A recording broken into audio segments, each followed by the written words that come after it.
listen to fall to the floor. Hello, welcome back to another pen talk. It's been a while. I've had a lot of distractions. You know, it's kind of summertime, so a lot to do outside. I'm into tennis, so the US Open kept me busy for a while, so hopefully I can start sharing with you some of my pen experiences, and today it's going to be ink experiences. This is the green Cross ink that I bought at the Washington DC pen show, just because I never saw it before and I wanted to get a Cross ink. I think the bottle looks great, packaging looks great, and it's archival per ISO standards, which is a little bit interesting because there is no ISO standard for fountain pen ink. There is some for ballpoint and print and those types of formats. And when I was doing my usual perusing on Amazon, I came across the violet version of the ink and picked it up for a decent price. So that's also something I'm going to share. So we're going to do two colors and take a look at them. So the packaging is interesting, very functional, you know, protects it. Not a lot of extra stuff there. Fits nice with the bottle. So when I first got this bottle, this lid is not easy to take off. I had to put some effort in it, some hot water, but eventually I got it to come off. This is a dark violet. You know, to me it's kind of the color that you would expect. So what we're going to do is just do a little bit of testing with a glass pen. And we'll also set it up to do some, you know, initial water testing, and then we'll take a look at other liquids to see how it responds to those. So we're going to do a little dip here. Yeah, this is working a little bit better.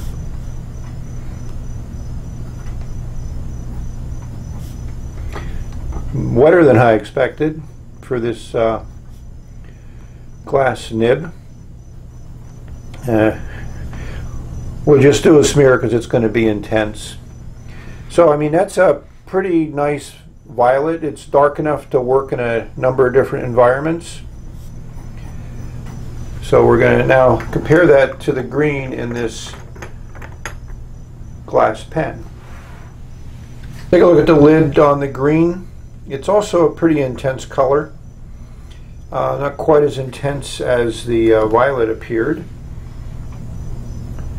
So I think I just need to dip the pen all the way up. It kind of collects ink around the little ball there at the top.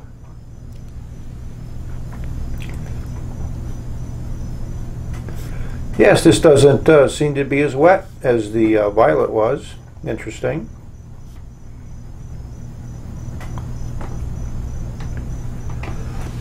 Before we go to the next writing sample, I just wanted to discuss what I like about this bottle. And we need to zoom out a little bit.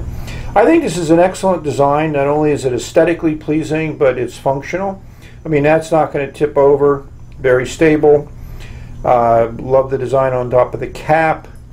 You know, nothing special at the bottom, but it has a nice substantial glass feel to it.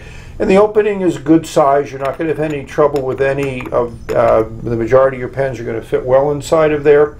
And there's enough depth of ink, and you can tilt the bottle when you get more towards the bottom. So I think it's a very functional bottle, and it's 62 milliliters. It's a decent amount of ink for the price. So in doing an ink review, I think it's good when you compare different nibs and how the ink works. So these pens have become very reasonable. So I got two more of them to go with the broad one that I originally bought. Very good packaging. I think this pen is an excellent value. You know, it's a little bit more traditional size and shape than a Metropolitan. It's about the same weight. It's not made out of metal, it's plastic, but I don't think that detracts from its usefulness. And I've just loved the way the pens work. So we're going to use an extra fine, a 0.6 millimeter stub, and a broad. So we're going to write with the violet ink because that's what they're inked up with now, and see how they look. This is the extra fine nib. A nice German nib, if I can get it to focus. There we go. You know, those who are familiar with these pens, like I said, very well made. consistently well made, classic feed. You may see this in a lot of other pens that are considerably more money than this pen. It's a German steel nib. So we'll give the chance to, so this is an extra fine, and it's the violet. This is a smooth nib, you know, lays down a nice line. 2, 3, 4, 5, and as you can see, this dries fairly quickly on this Fabriano paper. So that's nice. So for someone who likes an extra fine nib, this ink certainly does work well, and for someone who wants something that dries quickly, this fits the bill. I mean, that's like almost instantaneous. So now we're going to move on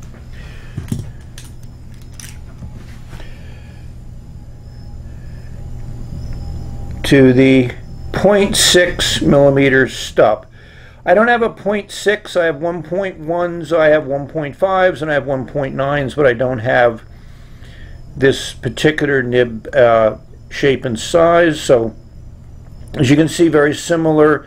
The scroll work, interesting, nice. So let's take a look at this one on paper. Come on, camera, focus, yep. And I think you'll see immediately a completely different look. I mean, you wouldn't think it was the same ink. At least I wouldn't think it was the same ink. And as we put it down here, 1, 2, 3, 4, 5, decent amount of ink. But it's still a fairly rapid dryer. Now that's still a little bit wet after, you know, 10 or 15 seconds. But you know, I'd have to admit that I really like this ink and this nib and this pen. I mean, it's a nice combination. A lot of people like a nice wet writer, and this certainly gives you that. And you get a little bit of line variation, not a lot between the horizontal and vertical strokes, but sometimes that's all you want. You don't want a lot of character at times. But I just think it's amazing the difference in the color between just going from an extra fine to the 0.6, which is, I'd say, between a medium and a broad. The next pen is a broad nib. This is the original Neosami that I got. And I enjoyed the pen when I first bought it. They have the nib designation here at the bottom. You know, this is the B for broad. And if we take a look at it, you can see there's a decent amount of tipping material on that nib. I mean, that's nice. So if you look at that, I'd say it's definitely more than the 0.6 millimeter stub. So let's see how this lays down some ink. I don't remember this pen being this wet when I first got it. I mean, it gushes. There's no question about it. So it feels like a paintbrush. You don't get any feedback at all. And it still dries relatively quickly, at least from that certain patch I laid down there. But I just am blown away. I've always liked this nib when I first used it. You know, there's no line variation to it, but that's not the purpose of the nib. So sorry about that spelling there. Kind of looks kind of strange. But so there's the broad. There's the 0.6 millimeter stub, and that's the extra fine. And same ink, same paper, same pen, just a different nib in it, and that's an interesting variation. Looks like there might be some shading there, at least in the broad. It's kind of hard to tell. I like the ink. It's extremely well behaved, and eventually we're going to take a look and see what it means to be archival. So now we're going to do the same set of tests that we did with the three Mimosine pens. We're going to do this now with the Cross Green.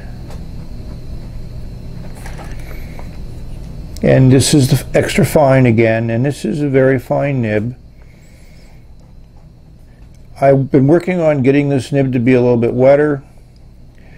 I've used some brass shims, and I think I'm going to still continue to work on it to get it wetter. As you can see, the ink still dries very, very quickly. And this paper is not especially well coated. This is the Fabriano, the Italian paper. We're going to go to the 0.6 millimeter, and let's take a look at how that looks. And as we saw with the violet ink, it's a much different color. I mean, this nib certainly makes both of these inks look a lot better. And that lays down a good patch of ink. So I'm just amazed at the difference, and like I said, I'm going to work on that extra fine to get it to be a little wetter. But now we're going to go to the broad, and if this compares to anything else, which it does, extremely wet, extremely broad. I mean, this is an absolutely smooth nib, and it lays down a phenomenal amount of ink. It's interesting, it seems that the broad is drying a little bit lighter than the stub. So I did my 3 fills on these. I flushed them with water, I let them dry, I cleaned them. So I would expect that the ink has been pretty well saturated, in pretty good shape in all 3 pens. So that's where we're at, and I can't explain the fact that the green broad is not as dark as the stub, but obviously the extra fine violet came out nicer than the extra fine in the green. And as we go back up to the writing from the glass pen, but it basically, I think as you can see from the results of the writing, it came out pretty similar to the violet. So that's my review. I'm going to go into a little bit more depth with some other aspects of it, and I'm going to use this ink for a little bit, and then I'll come back with a summary a little bit later. Now we're going to do a chromatography on the Cross Violet, which is dried. Let's see what it looks like.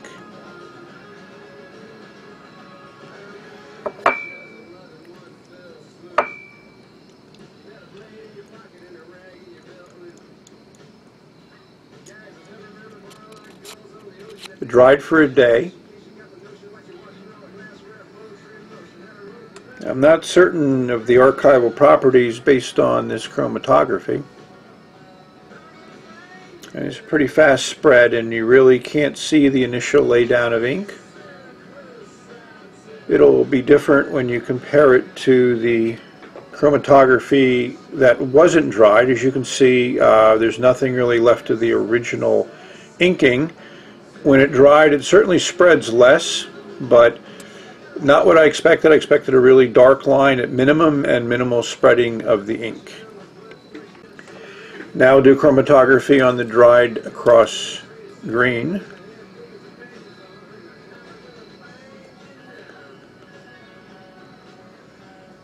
This looks more interesting.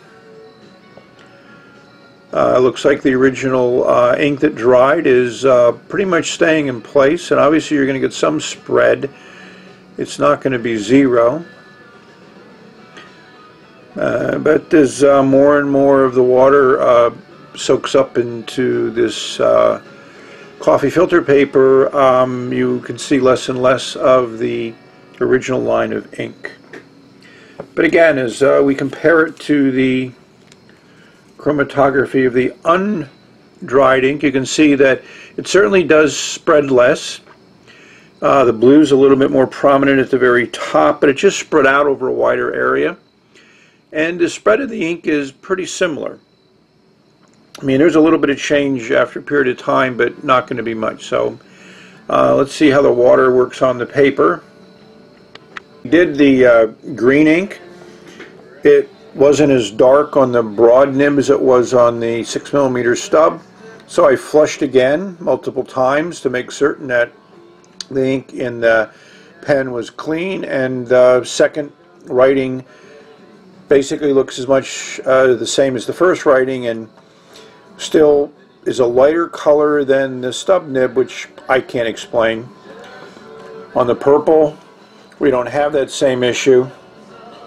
The 6mm is not as dark, and of course the extra fine is fine. It's always good to look at different paper. This is Tomo River paper, and the effects are pretty much as what we saw on the Fabriano paper.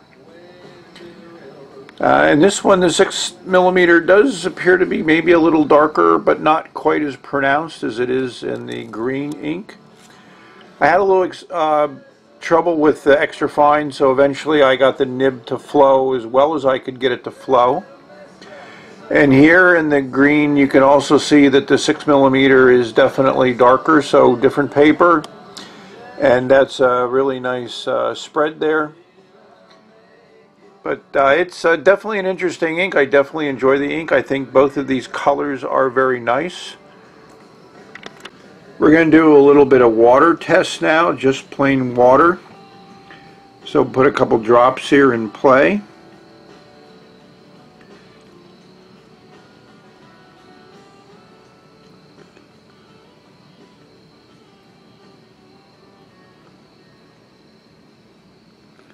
We'll let that set for a while. I think we can see from the water tests that the ink is certainly not waterproof. Not understanding what the archival designation means. So let's take a look at the green. Looks similar to the violet. So we'll get ourselves a wipey wipe. And let's see when we remove the water what's left.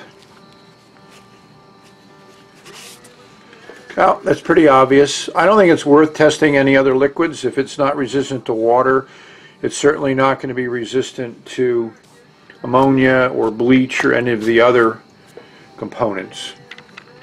And just to validate, here's the violet, and it's similar to the green. So the chromatography was indicative of the lack of resistance to water from this ink. So again, why is it called archival ink? We need to only ask Cross that question and see what they say. Well, let's take a look at the drop test and see how this ink looks in water. The ink drop test wasn't as spectacular as I'd hoped it to be. I've sped it up 2x. This is my more in-depth look at an ink. Hopefully you found this interesting, and hopefully it will help you decide on whether this is an ink you might want to take a look at. I think it's interesting, and I think it certainly has some nice color, but not archival. So may all your writing experiences be great. May you have many, and tune in next time.